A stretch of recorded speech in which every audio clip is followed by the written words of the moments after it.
Le Centrafrique n'existe plus. C'est-à-dire, il a tué des millions de personnes et on le garde. Pour quelle raison? Pour quelle raison? Osama, les saints, la fête de tous saints, c'est la fête de tous. Toutes les tribus. Musulmans, protestants, catholiques, islam, tout ce que vous voulez, ils sont là. Donc nous tous, nous sommes là. Nous devons demander leur assistance. Nous demandons leur assistance surtout pour le peuple congolais. Trop c'est trop, c'est exagéré. Mais ce Kanam Alias Kabila a tué des millions de personnes, 12 millions de personnes. Et la CPI connaît tout cela. Tanganda a reporté. Tanganda a dit que Tanganda a tué aussi des millions de personnes sur ordre de M. Kanam Alias Kabila. Pourquoi Kabila doit rester au Congo et les États-Unis le regardent? Pourquoi Kanam doit rester tranquille et la France, la Chine, la Russie, le Canada sont en train de le regarder? En tout cas, au nom de Dieu, moi je vais demander le tribunal contre Kanambe.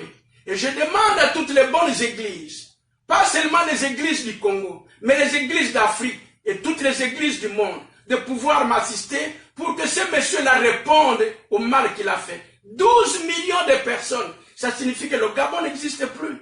Ça signifie que le Cameroun n'existe plus. Ça signifie que le Centrafrique n'existe plus. C'est-à-dire, il a tué des millions de personnes et on le garde. Pour quelle raison? Pour quelle raison? Osama Ben Laden qui a tué 3000 personnes, on l'a tué. Mais pourquoi on garde Kanam est en train de faire souffrir les Congolais? Dans sa maison là où il est, dans le lieu où il habite, Kingakati est devenu un centre de concentration. Beaucoup de Congolais meurent là-bas. Il y a beaucoup de Congolais qui meurent là-bas. Pour cette raison, j'ai prié Dieu que le saint ancêtre nous assiste.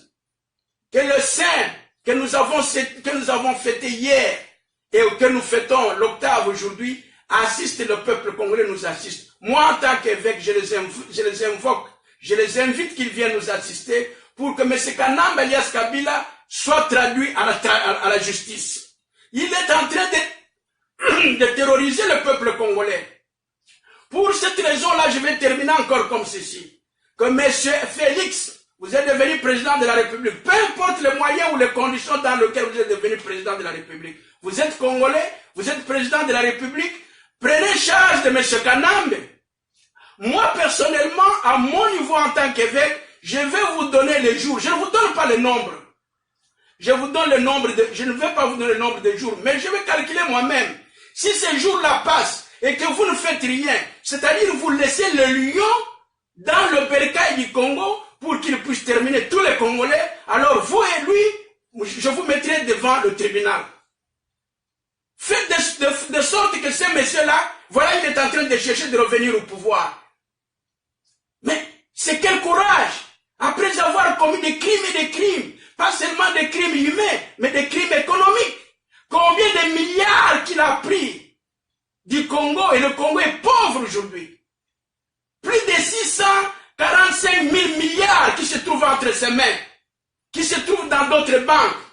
Tout ça, c'est l'argent du Congo. Et je prie Dieu que la justice se fasse. Alors, pour terminer, je demande à toutes les bonnes églises, du Congo d'abord, et de l'Afrique et du monde. Je demande à tous les avocats du Congo d'abord, de l'Afrique et du monde, de pouvoir m'assister pour que M. Kanam Alias Kabila puisse être traduit au tribunal. Qu'il soit en justice, parce qu'il est en train de commettre la vie du peuple congolais n'est plus...